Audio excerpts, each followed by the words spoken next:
Ilustrísimas autoridades, señoras y señores, como presidente de Nueva Economía Forum tengo el placer de darles de nuevo la bienvenida al Fórum Europa que organizamos con la colaboración de Red Eléctrica de España, BTE y Asisa. Hoy tenemos el honor de recibir como ponente a don José Borrell, expresidente del Parlamento Europeo y exministro del Gobierno de España, coautor, junto con don Joan Llorach, del libro Cuentas y cuentos sobre Cataluña. Le va a presentar don Javier Solana, que fuera secretario general de la OTAN, secretario general del Consejo Europeo y ministro del Gobierno de España. Queridos amigos, la tribuna es suya. Don Javier.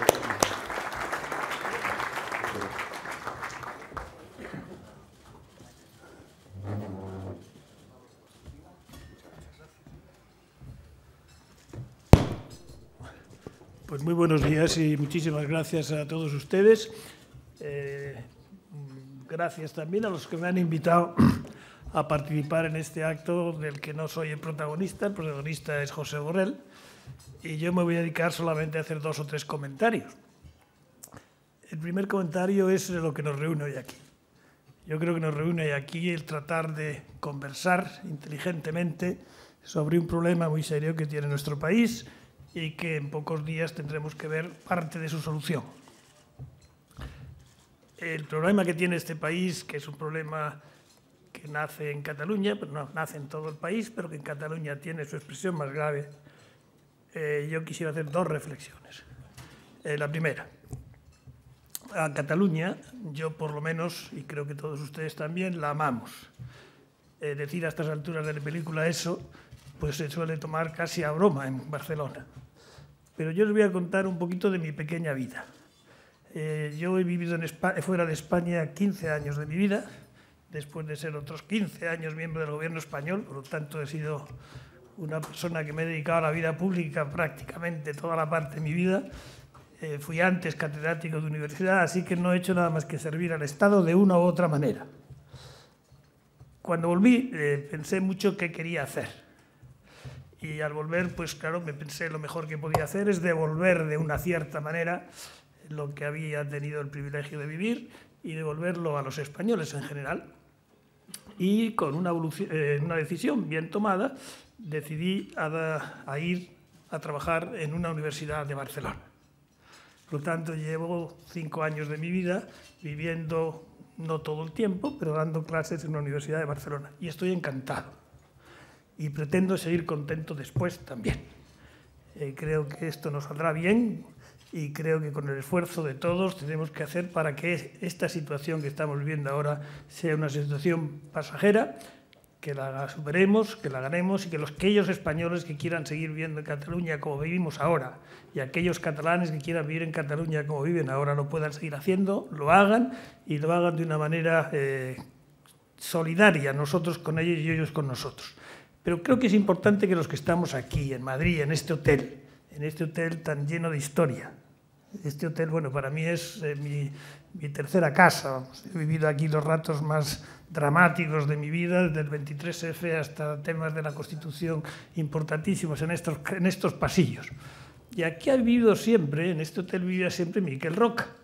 Y aquí es donde nos veíamos, y desde aquí es donde conspirábamos en el buen sentido de la palabra, cuando antes se conspiraba bien, ahora se conspira mal, pero antes se conspiraba bien. Esa es la primera cosa. La segunda cosa que quería decir es que, como he dicho antes, he pasado 15 años de mi vida en Europa. Y me ha tocado vivir un momento muy importante de la historia europea, que es el momento en que la historia de Europa pasaba a ampliarse. Por lo tanto, yo he recibido en la Unión Europea, como secretario general del Consejo de la Unión Europea y como alto representante, he recibido a muchos países que soñaban vivir en la Unión Europea. Y he visto sus alegrías y he visto los esfuerzos que hicieron para entrar y todo cómo les hemos acompañado los demás, la solidaridad española también. Y me produce una enorme tristeza ver que una parte de mi propio país, que hizo un gran esfuerzo por entrar en la Unión Europea, pues parece que lo que quiere es salirse de la Unión Europea.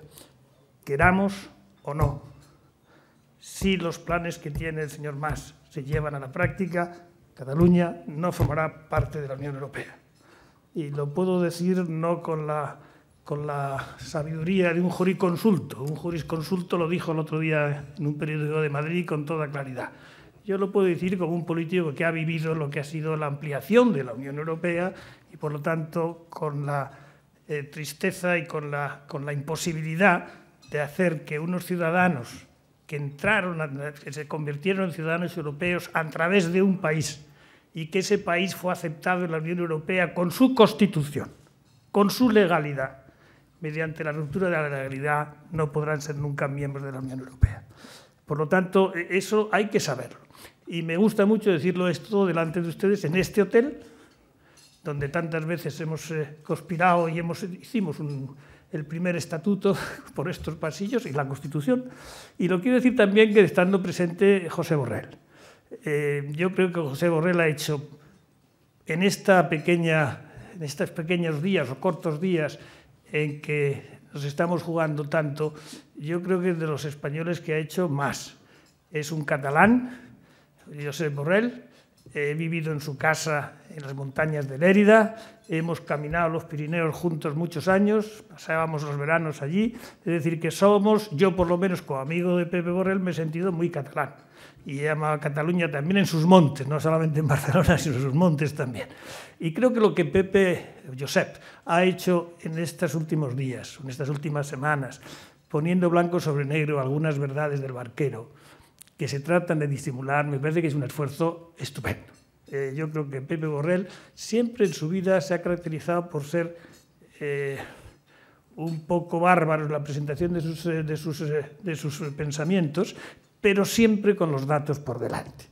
Yo no me olvidaré jamás la primera vez que, siendo secretario de Estado de Hacienda, es el primer secretario de Estado de Hacienda que salió en la televisión, puso una peseta sobre la pantalla, fue dividiendo la pantalla en pequeños gajos, diciéndonos en qué se iba gastando cada peseta que el contribuyente pagaba.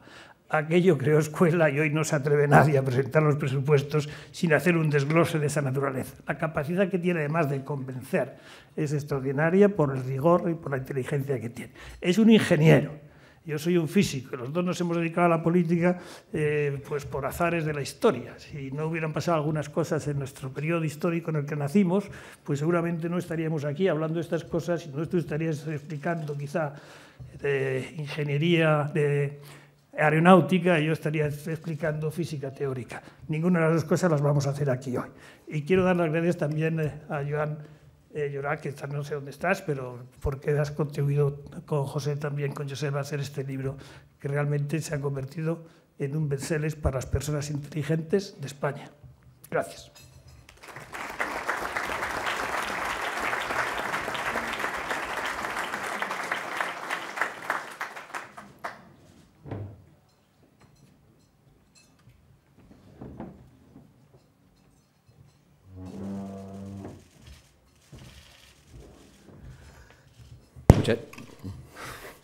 Muchas gracias.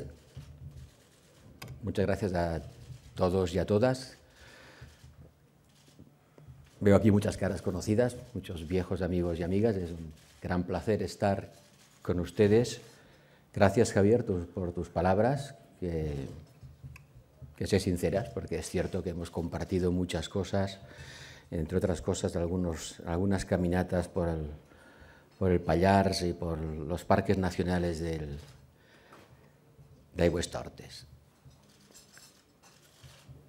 Bueno, no estaría yo aquí si no hubiésemos escrito este pequeño librito junto con Joan Llorach, al que quiero dar las gracias porque sin él no se hubiera escrito y no estaríamos aquí esta mañana.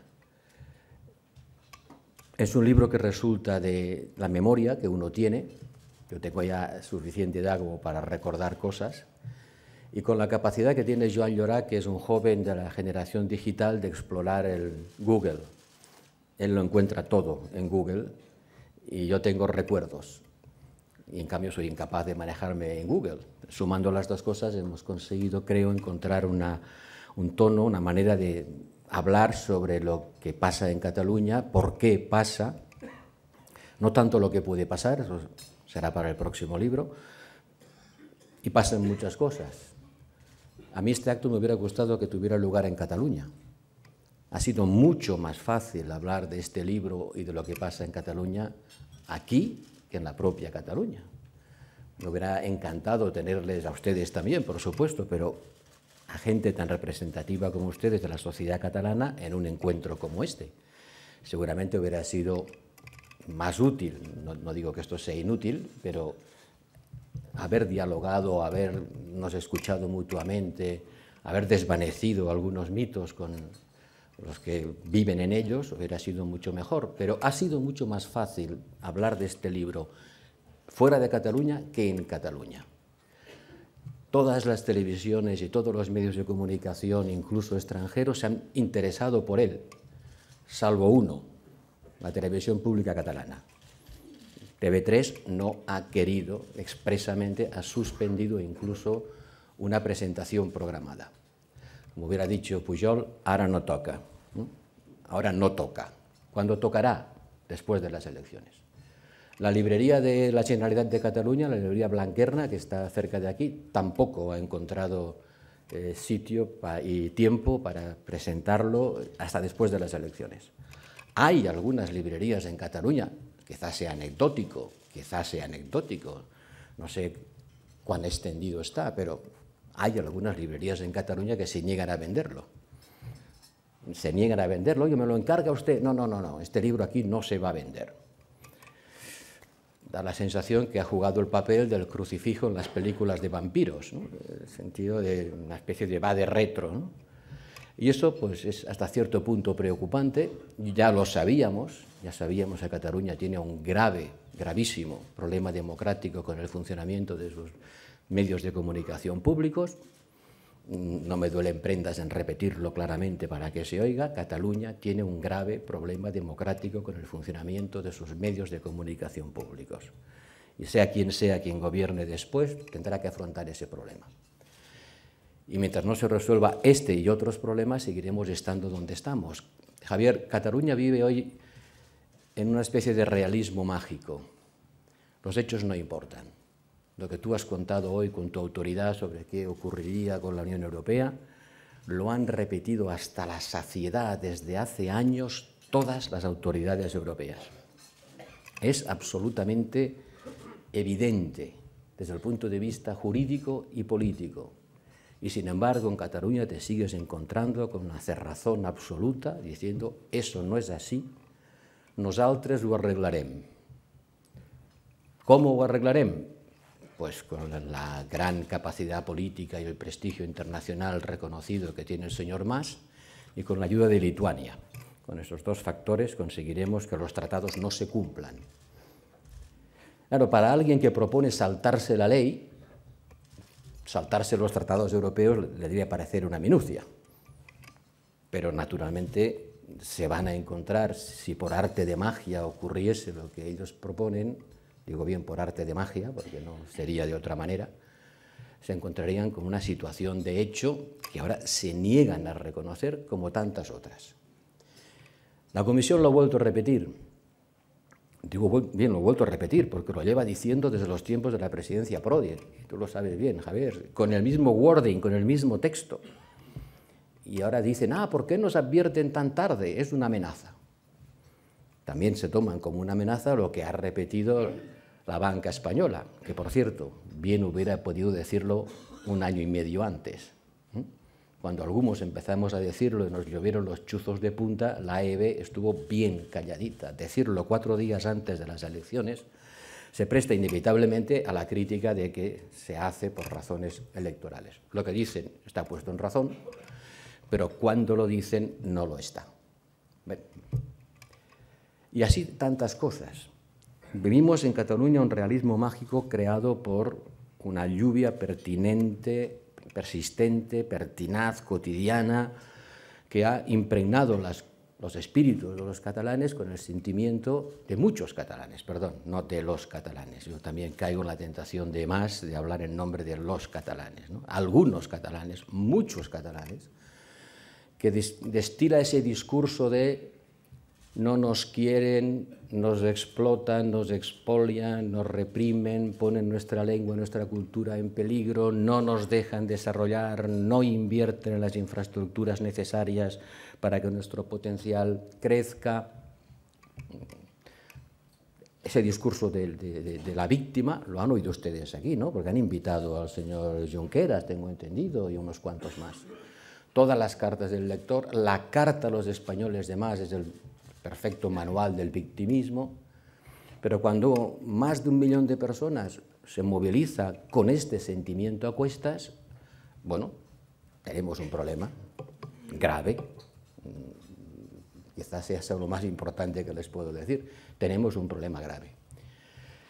Hay que preguntarse cómo se ha llegado hasta aquí, porque las emociones no crecen en los árboles, los sentimientos tampoco se producen, son el resultado de un entorno social, ¿no? La educación juega un papel importante y el mensaje que recibes también. Si ustedes creyesen que si fueran alemanes tendrían una situación fiscal mucho mejor porque el Estado central no les podría expoliar como les expolia, y que es una práctica democrática de todos los países, de todos, de publicar cada año cuánto aporta cada región y cuánto recibe del Estado, para que se vea qué trato recibe cada territorio, y que hay normas constitucionales que limitan el déficit resultante para que las regiones ricas no sufran un exceso de solidaridad.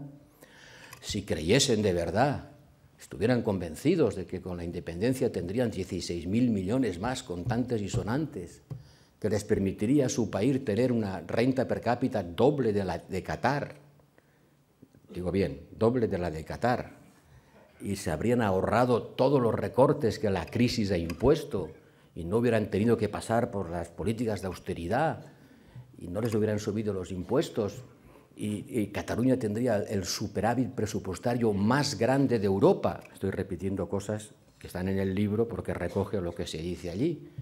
Y si además les convencieran que ustedes están sometidos a un esfuerzo de solidaridad que hace que después de ser solidarios son más pobres que aquellos a los que han ayudado, o sea, Cataluña ayuda a otras regiones de España y después de eso queda más pobre que ellas. Eso que se llama la ordinalidad, ¿no?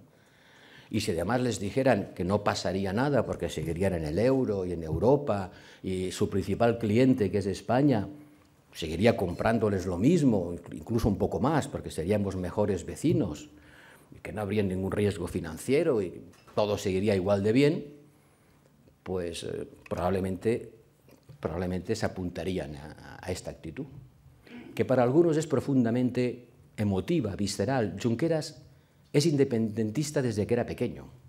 Él lo dice. A los 7 años ya repartía encuestas por las calles de su pueblo preguntándoles a la gente si querían o no ser independientes.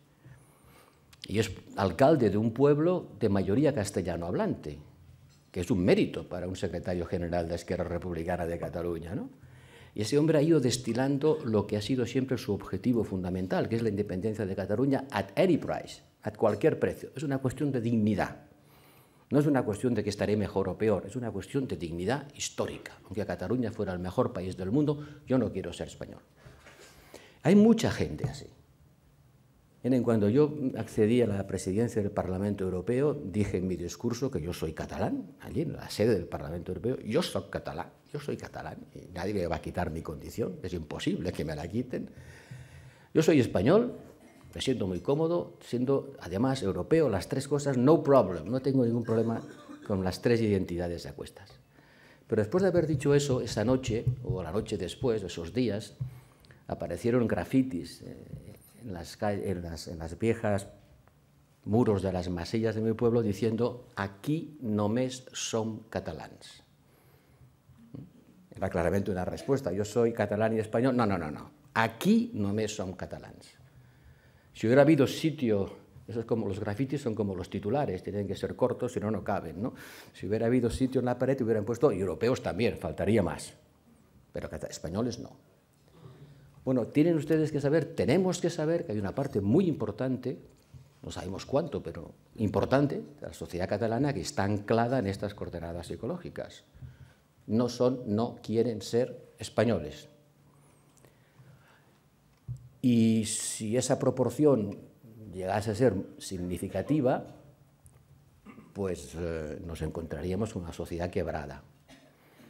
Hay una parte seguramente irreductible, porque a Junqueras no le vas a convencer de lo contrario, porque convencer tiene que ver con la razón, ¿no? No es un problema de razón, es un problema de emoción. Pero hay otra parte que han sido independentistas sobrevenidos por el discurso del agravio, ¿no? En Cataluña me cosen a peajes y en cuanto paso el Ebro encuentro unas autopistas maravillosas, casi vacías y gratuitas, ¿no? Para ir de Barcelona a Girona no hay más remedio que pagar peaje porque no hay vía alternativa, el corredor mediterráneo es un bloqueo, etcétera, etcétera. En algunas cosas tienen razón. En algunas cosas tienen razón.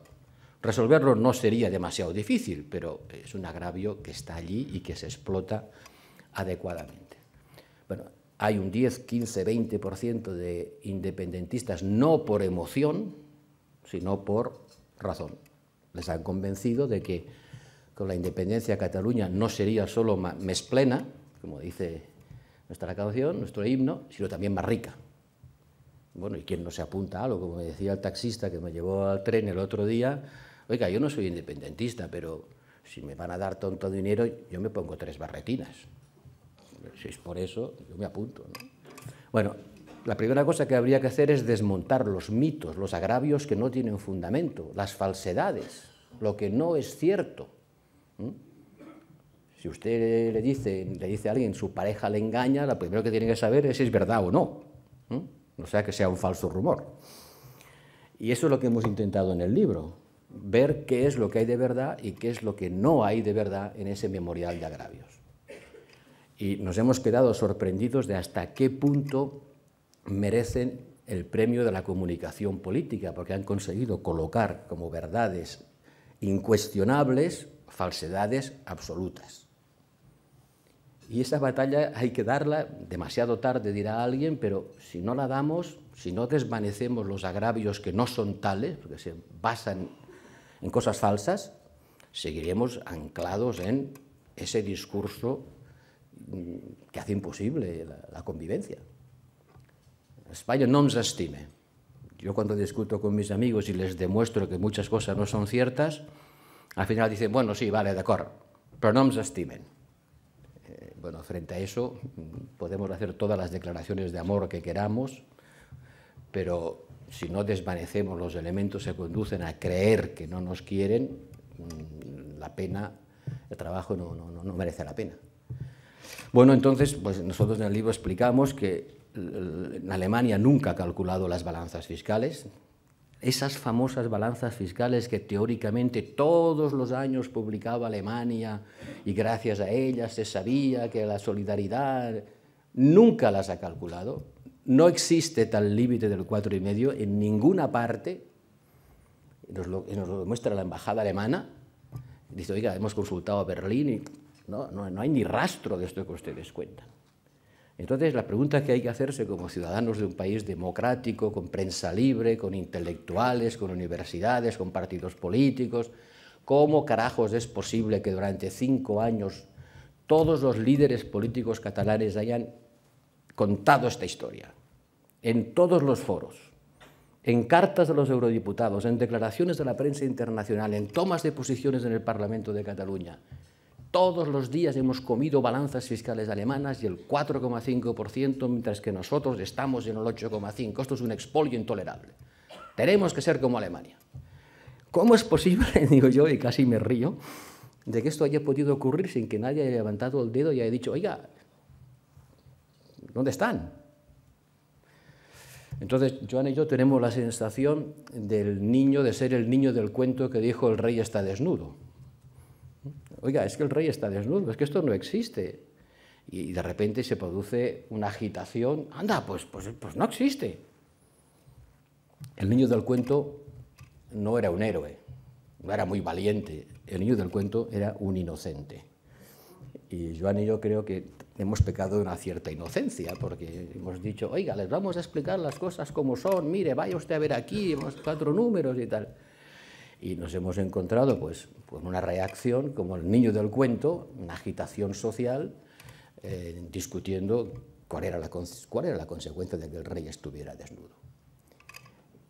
Para algunos ha sido intentar callar al niño, y para otros pues ha sido, y por eso estamos aquí, una salida del armario. En Cataluña este libro ha servido como la gente sale del armario. La gran satisfacción que hemos tenido cuando lo hemos ido contando por algunas partes es que la gente se siente reconfortada porque encuentra una manera, un instrumento intelectual, una guía, fíjate tú, no pretendíamos tanto, Joan, ¿no? Para definirse como, oiga, yo no soy independentista y no tengo que avergonzarme, ni tengo por qué ocultarlo. Eso está muy bien. El independentismo es completamente mayoritario, hegemónico en Cataluña, completamente hegemónico, pero al menos hasta hace poco no era mayoritario. Y lo que tendríamos que intentar conseguir es dotar de fuerza, razón dialéctica, argumentos a los que no lo son, para que el porcentaje de los que lo son pues se reduzca, como en Baviera, a un 20-25%, que es conllevable. Una sociedad puede vivir con un 20% diciendo que no está a gusto en ese estado y quisiera tener el suyo propio, pero con un 45% o más, eso ya no es posible. Por lo tanto, la conllevanza orteguiana no es solución, si alguna vez lo fue. Hay que hacer reformas en los textos, en las instituciones, en los flujos de inversiones. Donde hay errores hay que corregirlos. No es tan difícil, no es tan caro.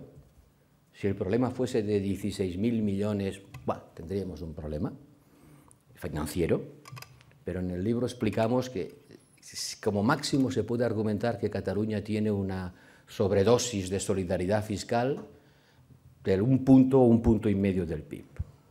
O sea, lo que le correspondería por su renta en relación con las rentas del resto de España, en un esfuerzo razonable de solidaridad, que fuera pagar de acuerdo con su renta y recibir de acuerdo con su población, lo que Maragall propuso un día y Junqueras también defiende, pues significaría un ajuste de 1 punto o 1,5 puntos de PIB, que son entre 2.000 y 3.000 millones de euros. Por eso no merece la pena pasar por el trauma de declarar la independencia. Debe haber soluciones más eficientes que esta, y claro que las hay, pero hay que intentarlas poner en práctica, y que son posibles. Y cuando discutes con ellos y te dicen, no, es que lo que proponéis, el federalismo, la reforma de la Constitución, no es posible. Y digo, bueno, ¿y la independencia por las bravas? Sí, sí lo es. Sí, porque la comunidad internacional nos reconocerá. Javier, tú de eso entiendes más que yo. La comunidad internacional no reconocerá una independencia por las bravas de una región más rica que la pide precisamente porque quiere escapar al esfuerzo de solidaridad que se le pide. Todos los países europeos tienen un problema parecido. Nadie va a abrir la puerta a ese problema en casa. Y cuando se les dice, es que no seréis ni siquiera un Estado porque no os reconocerá el Consejo de Seguridad de las Naciones Unidas, cuando pones todas las razones por delante, hoy te encuentras con un muro de realismo mágico. Diga usted lo que quiera, nosotros lo arreglaremos políticamente, porque no pueden prescindir de nosotros, porque somos muy importantes, porque la democracia pasa por delante de la ley. Todo el discurso que imagino han oído por aquí. Pero insisto, hay que desmontar los mitos que han servido de base a los agravios. No es verdad que Cataluña pierda posiciones en la clasificación por renta per cápita de las comunidades autónomas. No es verdad. Eso es lo que exige el Estatut. Y el discurso de que no se cumple el Estatut porque después de ayudar a los más pobres somos más pobres que ellos, simplemente no es verdad. Y eso no es una opinión, eso son matemáticas elementales. Como mucho consigues que acepten que es verdad, pero entonces te dicen que es que el Estatuto está mal redactado. Bueno, ya es un progreso. Ya podemos discutir de algo. Sí, es verdad, pero está mal redactado. Seguramente está mal redactado, porque mover la clasificación por renta per cápita es muy difícil. Lo que debería decir es que las capacidades fiscales no deberían alterar su orden. Vale, y allí sí que hay un problema, se altera la capacidad fiscal, pero en términos cuantitativos Eso equivale a 150 euros por catalán al año, por habitante al año. Tampoco es una fortuna. Multipliquen por los 7 millones y vuelven a salir los 2 o 3.000 en los que hay que hacer el ajuste. Por lo tanto, no es un problema imposible de resolver. Lo que es imposible, desde luego, es extender el sistema foral a las comunidades ricas de España. Esa pretensión ningún gobierno español lo va a hacer. La solución no es llevar el sistema foral a las comunidades ricas de España, sino aproximar el sistema foral al sistema común. ¿Que es difícil? Sí, pero es que lo otro es imposible, ¿no? Entre lo difícil y lo imposible, ¿por qué escogemos lo imposible? Bien, eso es lo que en el libro hemos intentado explicar, qué es lo que pasa, qué es lo que no pasa, y tratar de señalar claramente al final que hay un problema emocional que nosotros los ingenieros no sabemos resolver, pero que los políticos deberían ser capaces de hacerlo, a base de desmontar los agravios inexistentes. Primero hay que limpiar el paisaje, hay que separar el grano de la paja, hay que penalizar las mentiras.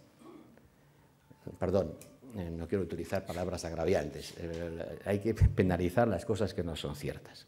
Y créanme, hay algunas muy gordas, cuentos muy gordos.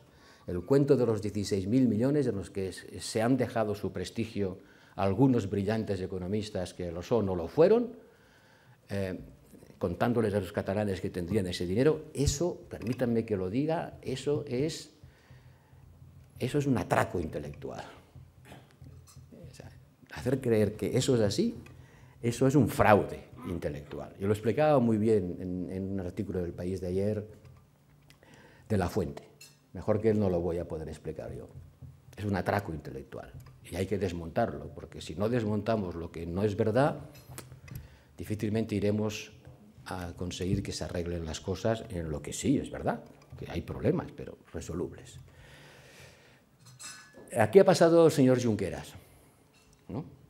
Y saben perfectamente cuáles son sus emociones. Ha pasado el señor Romeva.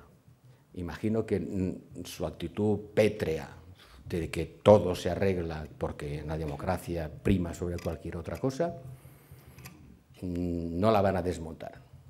No la van a desmontar. Porque todo lo que dicen tiene algo de verdad.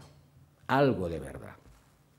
Y la convierten en la verdad. ¿Quieren que les ponga un ejemplo para distender el ambiente gracioso? Una de las cosas que dice el señor Junqueras, no sé si se lo dijo aquí también, es que él es tan buen alcalde de su pueblo, ¿verdad, Joan?, que tiene una política educativa fantástica, lo cual es cierto, y que gracias a eso su pueblo, Sant Vicenç de Lors, que tiene 25.000 habitantes, tiene el 3% de los premios extraordinarios de bachillerato de Cataluña. Es una performance realmente extraordinaria. Fíjense que el 3% parece ser el número pi de la política catalana, porque aparece por todas partes, ¿no? Por todas partes parece un 3%. Bueno, pues nosotros hemos investigado, y gracias a la capacidad que tiene Joan de meterse en Google, y ya nos llamó la atención que si estaban 20 premios al año, el 3% no llega a 1, y por lo tanto 0,6 premios parece que no funcione, ¿no? Investigamos y resulta que no hay ninguno de su pueblo. Su pueblo nunca ha tenido un premio, nunca. Nunca, pero no este año, en los últimos 5 años. Yo lo he explorado en Google, ha ido a la página web, no hay ninguno. Y entonces yo le digo, oye, Joan, pero este tío, ¿qué pasa? ¿Es un mentiroso patológico o es que no puede ser, ¿no? Algo tiene que haber de verdad en esta historia. Y Joan lo ha descubierto, dice, sí, no, él se refiere a los candidatos al premio. Pero claro, entre el candidato al premio y el premio, pues oiga, pues parece que haya como una cierta diferencia, ¿no? Es la diferencia, la misma diferencia que hay entre decir que el déficit fiscal calculado por el método monetario con neutralización del déficit público por los ingresos e imputando los intereses de la parte cíclica, da 16.000 millones. De pasar de aquí a decir que tendríamos 16.000 millones cash disponibles, es lo mismo que pasar de los candidatos a los premiados. Sí, lo primero es cierto, pero no implica lo segundo. Y el gran timo intelectual ha sido convertir lo primero en lo segundo.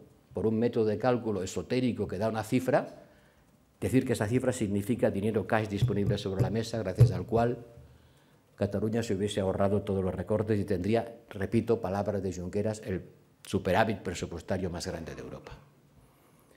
El señor Mas-Colell ha dicho hace poco que Cataluña tendría un pequeño excedente fiscal. Yo les he preguntado a los dos, ¿podrían conectar sus afirmaciones? ¿Podría usted explicarme por qué dice que tendríamos el superávit más grande de Europa y usted dice que tendríamos un pequeño excedente fiscal? Porque sobre las balanzas fiscales hay discusiones mil, pero sobre cómo se calcula el superávit o el déficit presupuestario, esto está estandarizado y Bruselas lo sabe perfectamente. Entonces, dígame, ¿a qué se refiere usted cuando dice que es el superávit más grande de Europa? Y usted, cuando dice que es pequeño, ¿en qué quedamos? Pero esas flagrantes contradicciones tampoco afectan para nada al discurso público.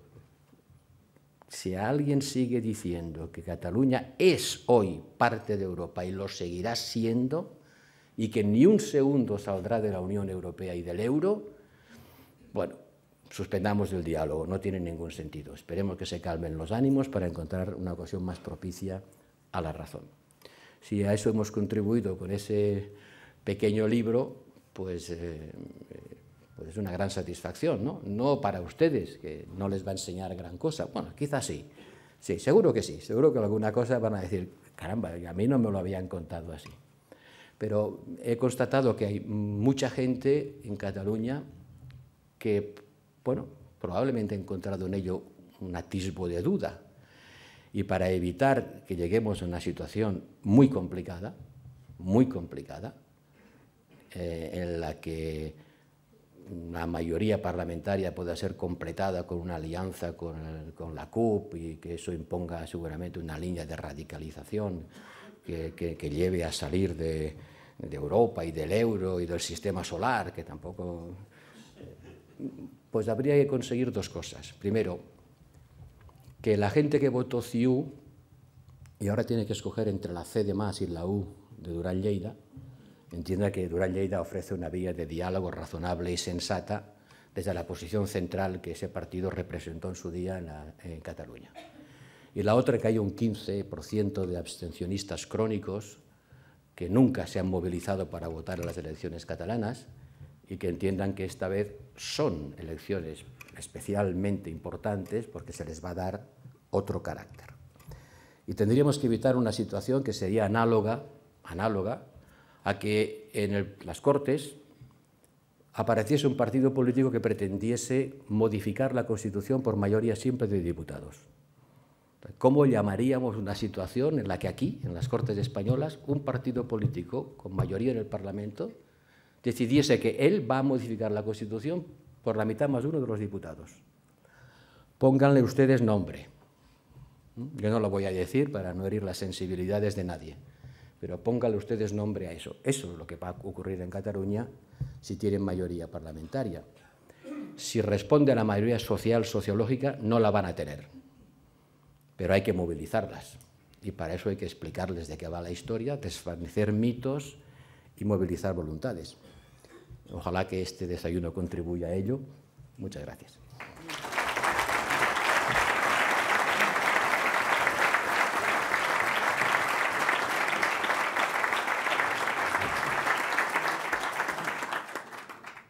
Muchas gracias, don Josep. Muchas gracias, don Javier. Pues, como cabía esperar, hay muchísimas preguntas. Yo, por el especial detalle de tener al señor Solana con nosotros, le voy a invitar, con permiso del señor Borrell, a que interrumpa o complete las intervenciones que usted pueda hacer. Bárbara Ruiz, de Onda Cero, dice, si el PSOE ganara las próximas generales, ¿hasta dónde podría llegar en la negociación con Cataluña para mejorar su encaje en España? Ventajas fiscales, reconocimiento como nación, etc. Fernando Jáuregui, de diariocrítico.com, dice, ¿sería una solución la propuesta por Duran y Lleida, una disposición adicional en la Constitución que reconozca la peculiaridad catalana? Y Luisa Cervelló dice, ¿cómo se arregla el problema catalán? Habiendo llegado tan lejos, ¿tiene realmente una solución?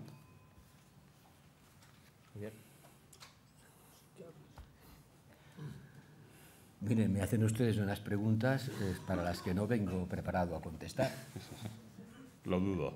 No, tenga usted la seguridad total y completa de que no vengo preparado para contestar a estas preguntas. Nuestro pequeño libro no trata de eso y no quisiera yo contribuir a sesgar más el debate en un lado o en el otro. Puedo contestar a la tercera. ¿Cómo se arregla el problema de Cataluña?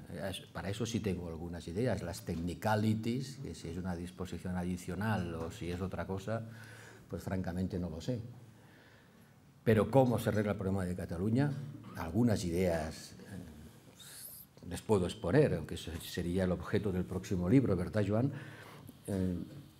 Primero, como les digo, evitar a través de la movilización de electores que nos encontremos en la situación que he descrito antes, en la situación de un partido que, teniendo mayoría simple en las Cortes, pretenda reformar la Constitución. Hay que evitar llegar a esta situación y eso se evita movilizando a los electores y explicando las consecuencias. Por lo tanto, dejémonos de consideraciones. De momento, este es el objetivo. De momento, este es el objetivo. Bueno, es muy a corto plazo, ¿verdad? Pero es lo que nos tendría que ocupar ahora. Y después, pase lo que pase, como les he dicho, Cataluña saldrá de esto frustrada, dividida y melancólica. Frustrada, muy frustrada. Porque la independencia express no es posible. Por mucho que lo diga el Parlamento de Cataluña, ¿no? Tú no te conviertes en Estado independiente porque lo digas tú, lo serás si te reconocen los demás. Y si no, ¿qué pasa, no? Esa situación que va a crear una enorme incertidumbre y tendrá consecuencias económicas graves para todos. Lo siento, cuando digo esto sé que inmediatamente van a decir no me amenace. No me amenace. Oiga, esto es como intentar prohibir que en las medicinas haya un papelito con las contraindicaciones, ¿no? Si toma usted eso, le puede pasar eso. Podemos ir a una situación muy complicada de administrar, pero en esa situación o en otra, una sociedad dividida, frustrada, melancólica, que no ha alcanzado el objetivo, que ha movilizado a centenares de miles de personas con entusiasmo, con ilusión, pues hay que ponerle un remedio basado en, insisto, separar el grano de la paja a través de un diálogo que identifique lo que es un problema y lo que es un problema inventado. Y lo que es un problema, resolverlo. Y hay que volver a votar. El problema en Cataluña no se resolverá si los catalanes no vuelven a votar. Porque tienen el sentimiento de que votaron una cosa y esa cosa después les dijeron que no valía. Y todos tenemos que hacer mea culpa en este país por haber hecho la barbaridad de someter a referéndum un estatuto y luego hacerle pasar el test de constitucionalidad. Eso había que haberlo hecho antes. Es como comprarte un coche y luego pasas la ITV y te dicen, no funciona. Oiga, el orden de los factores altera el producto. Y por mucho que los sabios juristas dicen, oiga, que no hay para tanto, que lo que ha dicho el Constitucional, a fin de cuentas, no le quita tal. Bueno, emocionalmente el sentimiento que hay en una parte muy importante de Cataluña es nos desprecian, no nos respetan, no quieren un encaje. Cuando lo votamos dicen que no vale. Eso solo se arregla haciendo que los catalanes voten otra vez otro texto. Y eso no puede ser más que una reforma de la Constitución en la que voten todos los españoles, también los catalanes, y sepamos qué se opina allí de eso. Baviera no ha aprobado la Constitución alemana, pero como las reglas del juego eran que si se aprobaba en 2/3 de los Länders todos las aceptaban, pues Baviera está bajo la Constitución alemana no habiéndolo aceptado. Y se llama, por cierto, Estado Libre Independiente de Baviera. Esta es su denominación oficial. Dejémonos de pajas sobre si es una nación o no nación. Estado libre. Bueno, es nominalismo, no pasa nada. Entonces, hay que volver a votar, hay que hacer una reforma de la Constitución que permita que los agravios emocionales se subsanen y que se acepten. No tendrá un apoyo del 100%, habrá un 20% que dirá independencia o nada, pero hay que reducir ese porcentaje a algo que sea sostenible. Y si no se pasa por ahí, pues seguiremos con la misma cantinela todos los días. Celestino Rivera le pregunta qué le parece la amenaza de Mas de que no pagará la deuda que tiene contraída con España si el gobierno no negocia la independencia. Ayer Mas Culel ya lo matizó. Ya, bueno, ya sabe usted, en los mítines a veces Calienta mucho se la boca. calienta la boca, ¿no? Y dice, pues no pagaré la deuda y tal. En fin, convendría que no dijera esas cosas, porque aparte de los del mitin, también le oyen en los estados mayores de la banca. El del mitin se queda enardecido y dice, bien, bien, no pagaremos. Pero luego hay un señor en un banco que tiene la deuda y se le encienden todas las señales de alarma. Que convendría que tuvieran eso en cuenta, ¿no? El Estado español, es decir, todos los contribuyentes españoles, tiene hoy la mitad de la deuda pública de Cataluña. O sea, la mitad de la deuda pública catalana, sus acreedores somos los contribuyentes españoles. Por lo tanto, estamos en una situación curiosa, ¿no? Como menos. No pagaré la deuda. ¿Cuál deuda no pagarás? Acláralo, porque el ruido que ya está empezando a circular en el sistema financiero es que Cataluña va a dejar de pagar sus deudas. Y no hace falta que miren muy lejos para saber lo que ha pasado en otros países, ¿no? Margarita Sáenz Díez, periodista, dice: hoy se aprueba la reforma de la ley del Tribunal Constitucional que permitiría destituir al presidente Artur Mas. ¿No opina que el más alto tribunal mire de algún modo para otro lado, dando tiempo al tiempo? Bueno, ustedes me quieren llevar al despeñadero, ¿no? No se va a dejar usted, seguramente. No me voy a dejar porque sé lo que pasa con todas esas cámaras delante, ¿no? De manera que yo de la reforma del Tribunal Constitucional, yo soy un ingeniero de Derecho, nunca he entendido gran cosa, ¿verdad, Javier? Y no sé calibrar la trascendencia de esa reforma. Leo en los periódicos, pero lo que sí me parece es inoportuna, ¿no? Yo no sé calibrar la reforma que implica jurídicamente. Juristas tiene la casa, yo no lo soy, pero sí como ciudadano pues puedo calibrar que no me parece muy oportuno. A veces pienso que el director de comunicación de Rajoy es un infiltrado de Esquerra Republicana, porque si no, no se explica muy bien cómo estas técnicas, ¿no?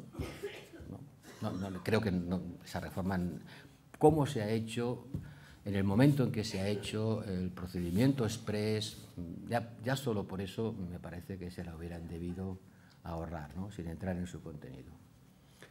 César Villanueva le pregunta: ¿cómo cambiaría usted el modelo de financiación autonómico? ¿Cuáles serían las líneas maestras de esa reforma? Bueno, de eso no puedo decir que lo sé, ¿no?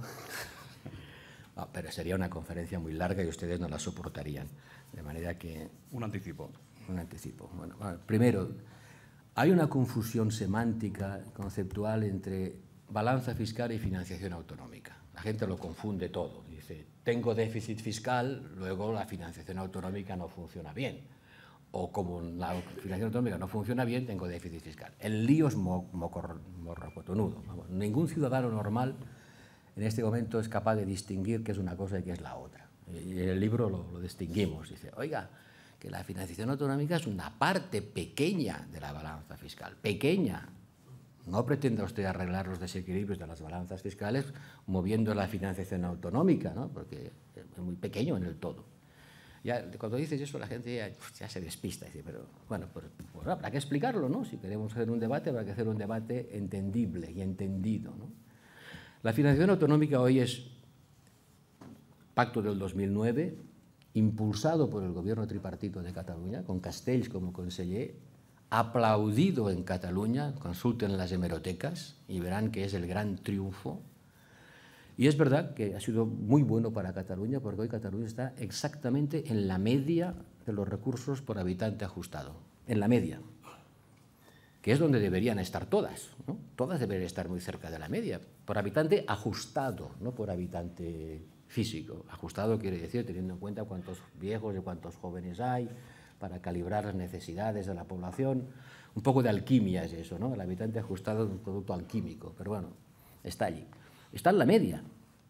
Por lo tanto, por mucho que cambiemos el sistema de financiación moviendo a los que están en torno a la media seguirá siendo la media. Cambiamos la dispersión, pero oiga, la media seguirá siendo la media. A no ser que pongamos más recursos para todos. Y entonces es cuando, como dice muy bien Joan Llorach, el problema no es tanto de distribución intracomunidades, sino entre niveles de administración, entre la administración central y las autonómicas. ¿Cuánto damos a cada nivel de administración? Que en el fondo, hoy, con la estructura competencial que tienen las administraciones públicas en España, equivale a discutir no solo niveles de administración, sino funciones, categorías de gasto. Porque la educación, la sanidad, están en las comunidades autónomas y la defensa está en el Estado central, caricaturizando un poco. Cuando decimos cuánto al nivel A y cuánto al nivel B, también estamos diciendo cuánto a cada categoría de gasto. Y probablemente hoy habría que repartir mejor los recursos entre niveles de administración. Pero eso no es un problema de Cataluña. Ese no es un problema de Cataluña. Está mucho peor tratado en Madrid, en el sistema de financiación autonómica.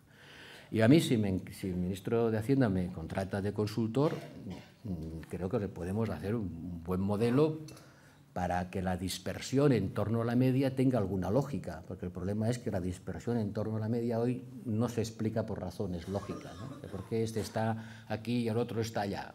Reordenar en torno a la media no sería demasiado difícil. Pero si no hay recursos nuevos, como Cataluña está en la media, seguirá en la media y seguirá recibiendo los mismos recursos. No sé si eso se entiende, Javier, ¿sí? No es tan fácil cuando lo explicas en según qué ambientes. Aquí seguro que se entiende, pero comprenderán la dificultad que tiene cuando haces esta discusión a grito pelado. ¿Es posible reformar a la baja el concierto vasco-navarro? Vamos a ver. Yo he tenido la oportunidad de negociar varias veces conciertos y cupos en mi vida anterior. Casi noches enteras. Bueno, aquí mismo, sí, por cierto, pero vamos a ver. El sistema foral está en la Constitución y no veo ninguna necesidad de cambiarlo para hacer más equitativo lo que tenemos. Pues hay que distinguir el concepto de cupo y cómo se calcula el cupo. Una vez más, estamos en el cómo se calcula. Eso no está constitucionalizado. Eso se puede modificar sin modificar la Constitución. O sea, si el País Vasco y Navarra, en vez de contribuir de acuerdo con un parámetro que no se ha tocado desde que se hizo la Constitución, se actualizan los datos actuales, automáticamente sale una mayor contribución. El problema es que dice la Constitución que eso hay que hacerlo de común acuerdo. Y no hay instancia superior que dirima el desacuerdo. Entonces, si estamos discutiendo tú y yo sobre cuánto tú me das a mí y tenemos que estar de común acuerdo y tú tienes el dinero en caja y tienes que estar de acuerdo para soltarlo, comprenderás que estás en una posición de fuerza muy grande en la negociación. Bueno, pues a pesar de eso... El Estado tiene la caja de la Seguridad Social. Sí, bueno, pero no vamos a dejar de pagar las pensiones en el País Vasco porque no hay acuerdo del cupo, ¿no? O sea, ¿es posible la negociación? Sí, pero los límites de la negociación están constitucionalizados de una forma en que el poder negociador de las partes no es el mismo. Pero este país tendrá que plantearse seriamente que hay dos comunidades autónomas cuya contribución a la solidaridad es mucho más baja que el de otras regiones del mismo nivel de renta. Y eso es un agravio. Apuntarse un chollo es humano, ¿no? Oiga, tú estás mucho mejor que yo quiero ser como tú, porque yo voy a estar peor que tú. Pero si todas las comunidades con renta superior a la media se apuntan a un sistema de este tipo, la hacienda pública quiebra. Eso también son matemáticas, ¿no? Eso no es posible. Por lo tanto, la única solución es aproximar el sistema foral al sistema de régimen común y mejorar el sistema de régimen común, porque probablemente el conjunto de comunidades autónomas, todas las comunidades autónomas, en el reparto entre estratos horizontales de la estructura administrativa, están mal financiadas para las funciones que tienen que asumir, que son las más demanding: cultura, educación, sanidad, asistencia social, etcétera, ¿no? Roger Pi de Cabañes, de la Agencia Catalana de Noticias, les pregunta a los dos, al señor Solana y a usted, lo siguiente: para que Cataluña quede fuera de la Unión Europea, ¿no debería ser primero reconocida como Estado independiente? ¿A quién expulsarán, si no, a una región de España? Elsa García de Blas, del País: ¿podrían seguir siendo europeos los catalanes que conservaran la nacionalidad española, si esto fuera posible? Y Alberto Martínez: ¿se puede perder la nacionalidad española y la ciudadanía europea? ¿Por qué preguntan eso? Pues seguramente tienen buenas razones. ¿Sí? Vamos a ver, yo puedo, como os he dicho, yo no soy jurista, eso de la Constitución, Javier, tú de eso sabrás más que yo, pero si me dejas contestar a la primera pregunta, vamos a ver, Agencia Catalana de Noticias, lo vamos a explicar otra vez. Lo vamos a explicar otra vez. Cuando el señor Mas dice que explique la señora Merkel cómo va a expulsar a 7,5 millones de catalanes de Europa, lo dice con un tono y con un enfoque que parece que a los catalanes nos van a meter en un barco y nos van a mandar a Argel, ¿no? Va a expulsar a 7,5 millones de catalanes de Europa. Oiga, no va a expulsar a nadie de ninguna parte. Simplemente, como ha dicho y repetido la Comisión Europea, si una región de un Estado miembro se convirtiera en un Estado independiente, que es el caso que nos ocupa, ¿no? Una región se convierte en Estado independiente, tendría que pedir la admisión. Tendría que pedir la admisión. Eso quiere decir que no forma parte del club, porque si no, no tendría que pedir la admisión, ¿no? Tendría que pedir la admisión y esta tendría que ser aprobada y ratificada por unanimidad de todos los Estados miembros. Aprobada y ratificada. Y mientras eso no ocurriera, se suspenden automáticamente la aplicación de las políticas comunitarias en su territorio. That's the key, esta es la llave. Y mientras esto no ocurra, es decir, mientras no presente la demanda de adhesión, sea tramitada, aprobada por los gobiernos, enviada a ratificación parlamentaria, échale hilo a la cometa, mientras eso no ocurra, se suspenden automáticamente la aplicación de las políticas comunitarias en su territorio. No hay que expulsar a nadie de ninguna parte. Todo el mundo se queda en su casa. Todos siguen donde están, solo que no se aplican las políticas comunitarias. Y eso es lo que el señor Mas tendría que explicar, si fuera honesto, a los payeses, los payesos y los ramaders de mi tierra, ¿no? Tendría que ir allí y decirles: mirad, os voy a llevar a Ítaca, vamos a ser independientes. Pero al día siguiente de serlo, mientras yo no negocie la readmisión y esta me la acepten, usted se quedará sin las ayudas de la política agrícola común. Y no habrá fondos de cohesión, y tampoco habrá becas de Erasmus. ¿Y podrá pagar en euros? Sí, ¿por qué no? Los euros. Nadie va a impedir a los catalanes que sigamos utilizando los euros. Mira, lo que hace más gracia de esta historia es el plan B, el plan B de Mas. Tienen un plan B. El plan B consiste en decir, no se rían, ¿eh? Consiste en decir, bueno, nosotros nos declaramos independientes, pero no vamos a ir a Bruselas a decir que nos echen. Nosotros nos declaramos independientes. Ahí, quietos, callados. España no va a ir a Bruselas a decir que nos echen, porque sería tanto como reconocernos como Estado independiente. Por lo tanto, España no va a decir, oiga, que se me han independizado estos, expúlsenles o suspendan la aplicación. Y claro, como España no va a pedirlo y nosotros tampoco, pues nos quedamos allí quietos, parados y somos independientes. Es una especie de independencia clandestina. O sea, somos independientes, pero que no se sepa, ¿no? Cuando uno oye que eso lo dice gente seria, dice, no, somos independientes, pero España no va a decir que nos echen de ahí y nosotros tampoco lo vamos a pedir. Eso ya entramos en un delirio, ¿no? Eso ya es pura y simplemente un delirio, ¿no? Una especie de independencia que consiste en que sus efectos no se noten. ¿Qué clase de independencia es esta? En fin, creo que en cuanto a las nacionalidades, Javier, hay que distinguir entre nacionalidad y ciudadanía, pero bueno. Por supuesto, yo creo que Pepe tiene toda la razón y hay que ir un poquitín más lejos. Para poder ser miembro de la Unión Europea tienes que ser un Estado. Nada que no sea un Estado puede pedir ser miembro de la Unión Europea. Y cualquier secesión ilegal no será un Estado, porque para ser Estado tiene que ser reconocido por la comunidad internacional, es decir, ser un miembro de Naciones Unidas. Y aprobado por... Entonces es la pescadilla que se muerde la cola. Es imposible. Es imposible. Porque no serás Estado y como no eres Estado no puedes solicitar entrar en la Unión Europea. Como ha dicho Pepe, en el momento en que tú te declaras independiente, cesan todas sus relaciones con la Unión Europea desde el punto de vista económico, etcétera, etcétera, etcétera. Y eso plantea unos problemas enormes, porque estamos hablando pero hablar de las instituciones, de los préstamos, de yo que sé cuántas cosas que están por ahí andando que nadie las ha pensado. Bueno, ni tan siquiera lo sabemos bien nada, porque ni unos ni otros, porque tampoco es que los que tratan de explicarlo desde aquí, lo que pasa con las nacionalidades, tampoco estamos muy geniales en la explicación, ¿no? Pero una cosa es tener un pasaporte que no se pierde y otra cosa es ser miembro de un Estado que es parte de la Unión Europea, es otra cosa, ¿no? No tiene nada que ver lo uno con lo otro. Hay muchos latinoamericanos que tienen la nacionalidad española, ¿no? Tienen la doble nacionalidad. ¿Les hace eso ciudadanos de la Unión Europea? Pues no. Pues no.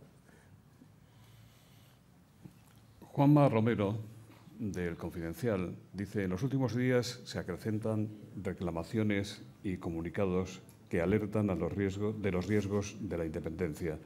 ¿No ayuda eso a movilizar a los soberanistas? ¿No se ha reaccionado tarde desde el bloque del no? Usted ya lo ha señalado en relación con la posición de la banca. Bueno, creo que eso ya lo hemos dicho antes, ¿no? Que creo haberlo dicho casi textualmente. Sin duda, se ha reaccionado tarde. La AEB tenía que haber dicho lo que ha dicho hace 1 año y medio, como mínimo.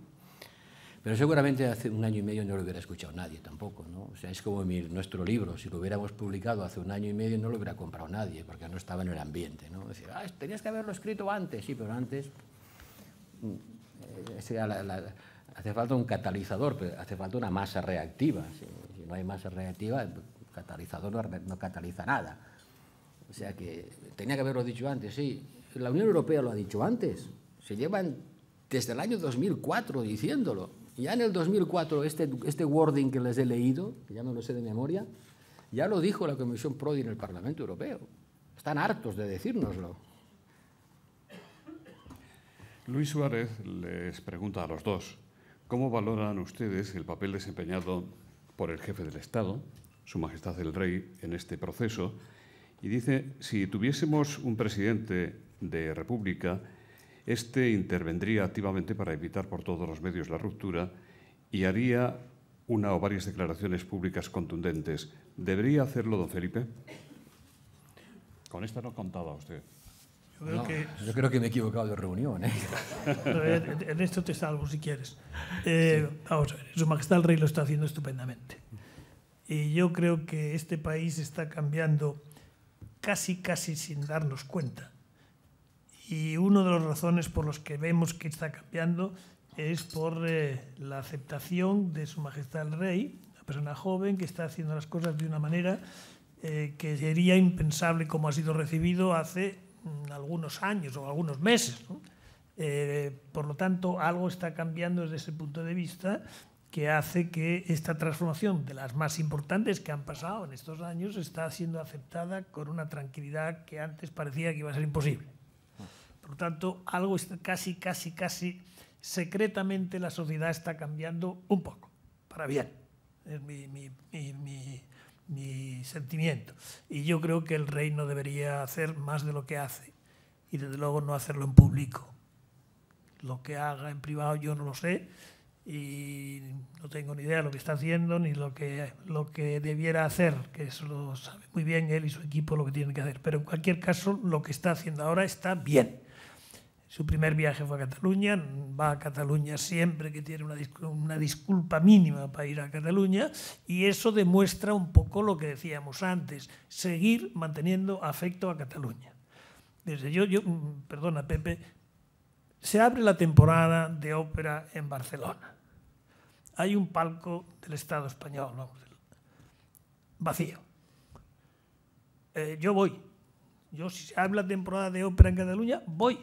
Si se abren las sesiones de conciertos, voy. Si hay que ir al Pacto del Barça, voy. No tiene sentido que siempre esté vacío.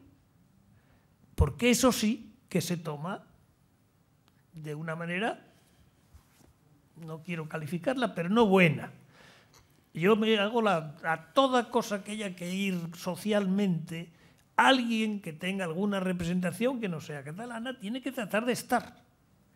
Y yo eso sí que hago una llamada seria, porque es que si no vamos a romper los puentes físicos, los puentes reales, los puentes de convivencia. Hay que tener tertulias en Barcelona, en los cafés, entre gentes que vienen de Madrid y gentes que van... Las universidades en los que están haciendo un poco más de contactos.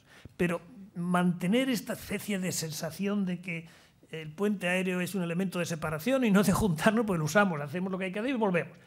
Hay que dormir en Barcelona. Cuando se va a Barcelona a hacer algo, hay que tratar de dormir. Es que dormir significa cenar, significa desayunar, significa pasear por la calle, y eso lo tenemos que hacer. Y si no lo hacemos, nos estamos equivocando dramáticamente.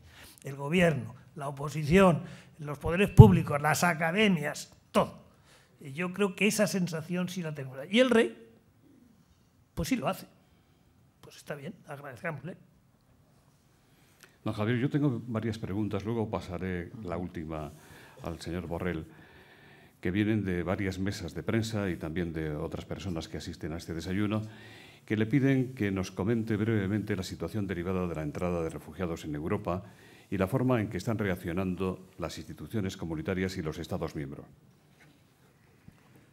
Vamos a ver, seré muy bárbaro lo que voy a decir. Yo creo que las instituciones comunitarias están respondiendo bien. Los que están respondiendo mal son los Estados miembros.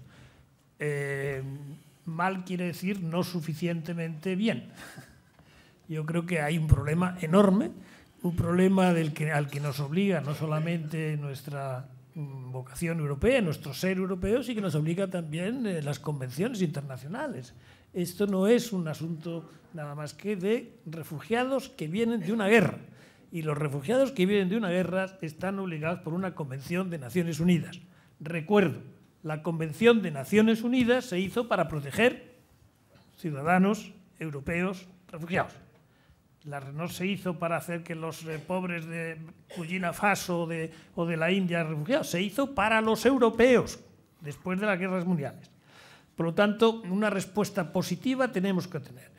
Que esto no va a ser fácil, no hay duda de que no es fácil, pero no lo tenemos que hacer tan difícil, yo creo. Segunda cosa, a mí me parece que con la misma pasión que debiéramos de poner para que los refugiados fueran acogidos, tendríamos que poner para que se acabe la guerra. Estos refugiados no vienen del cielo, no vienen del infierno, bueno, más bien del infierno, pero vienen de una guerra que dura ya casi 5 años, donde la mitad de la población de Siria o es desplazada o ha muerto. Pongámoslo en la cabeza de nosotros europeos.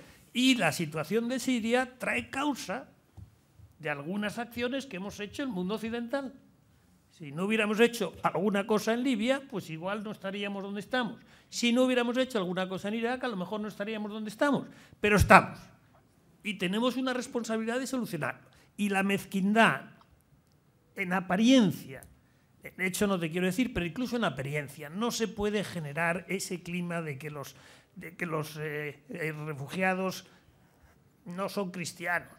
Es decir, que el primer ministro de Hungría, minutos después de que el Papa dice que en cada parroquia europea se acoja una familia, en nombre del cristianismo diga que yo no cojo a nadie que no sea cristiano, bueno, es que yo no quiero hablar más de Hungría porque me pongo malo. Yo fui quien di la entrada a Hungría en la Unión Europea, entre otros, ¿no? Y en la otra, entre otros. Pero vamos, eso sí que a mí me crispa. No, Javier, usted fue secretario general de la OTAN. Sí. ¿Cree usted que la OTAN debería intervenir en la solución de la guerra? No. Mire usted, estamos haciendo... Piensen por un momento que lo que está pasando aquí es una guerra entre entre sunitas y sunitas. Sunitas moderados y sunitos radicales. Si viniéramos el mundo occidental a resolver ese problema, sería la vuelta de las cruzadas, con lo cual no resolveríamos el problema de fondo. Este problema lo tienen que resolver los sunitas moderados contra los sunitas radicales. Y nosotros les podemos ayudar. Pero si queremos liderar eso, no resolveremos jamás el problema. Jamás el problema. Por lo tanto, seamos muy conscientes de eso también. Tenemos que hacer un esfuerzo grande por ayudar. Pero es algo que tienen que arreglar los sunitas moderados frente a los sunitas radicales. ¿Cuál es el problema? Que es muy difícil distinguir. porque los que pagan aparecen como sunitas moderados, Arabia Saudita, y los que cobran son radicales y parecen, por otro lado, moderados. Es una situación dificilísima, pero que es posible su resolución. Y yo creo que esta Asamblea General de Naciones Unidas, que empieza formalmente, ya empezada, pero que empezará el jueves, el viernes, con la llegada del presidente Obama y la llegada de Su Majestad el Rey, etcétera, empezarán grandes discursos el lunes. Yo creo que esta Asamblea General de Naciones Unidas debería hacer una llamada muy seria y ponerse a resolver seriamente el problema, porque es un problema fundamental para el mundo y fundamental para Europa. Europa nos trae más daño moral, el tema de los refugiados, que, si me apuran, la crisis económica. La última pregunta para el señor Borrell. Luis Ángel Sanz, de El Mundo. Después de 8 años retirado usted de la primera línea política, vuelve en plena campaña catalana y no solo promociona su libro, sino que asiste a los principales actos del PSC en la campaña. ¿Le gustaría volver a la primera línea? ¿Le gustaría volver al Congreso en la próxima legislatura en las listas del PSC y junto a Carme Chacón? ¿Se ve usted otra vez como ministro del Gobierno de España? Hombre, ser ministro del Gobierno de España es un honor al que nadie le puede hacer feos, ¿no? ¿Lo dejamos ahí? Nos deja usted con más ganas. ¿Cómo me puede usted decir que le voy a hacer ascos a ser ministro del Gobierno de España? Y presentarse a las elecciones del próximo 27 de septiembre en la lista del PSC o del PSOE, que será conjunta seguramente. Tengo entendido que para ser ministro no hace falta ser diputado. En nombre de Asisa, Red Eléctrica de España y BT, el secretario general de esta última va a despedir el acto. Don Javier, señor Borrell, muchísimas gracias por sus palabras.